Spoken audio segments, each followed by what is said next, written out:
नमस्कार मु वंदना मुझे ईटीआई गवर्नमेंट इंस्टीट्यूट रे डीएलडी कोर्स करुँची। तो ये जब मुझे आसली स्कूल को आसला पर मोर जड़े टीचर से मत जड़े भल मनीष विषय लिखापी कही गोटे भल मनीष कौन केमी सब विषय तो मुझे को गोटे कविता आकार लिखी। तो मुझे आपको शुणेबी तो आपको केमती लगुच आपने निश्चय कमेंट कर जनइबे।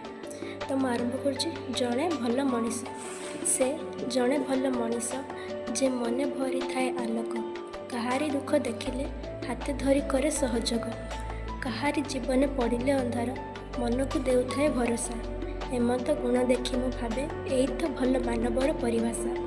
से जड़े भल मनीष सत्यर चले से दया को माने शक्ति निज सुख छाड़ी सभी को देउथाए प्रेमर भक्ति से कहा को भंगाई नुहे उठे उठाए अंधार मध्य आशार छोट दीप जलाए। से जड़े भल मनीष अग्रगति चली थाए किंतु मूले को भूले नहीं जीवन रे ऋण भूमि रे मनुष्यता को हारिबा को दिए नहीं भूली जाए निज देहर क्षत किंतु भूले नहीं मनर नैतिक रथ।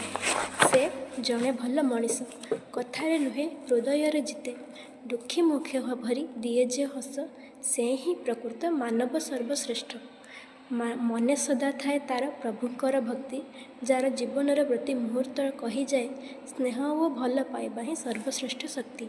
से जड़े भल मनीष से जड़े भल मनीष। तेज मोर ये कविताटी आपको केपरी लगे कमेंट कर निश्चय जनातु। रहुची नमस्कार बाय बाय।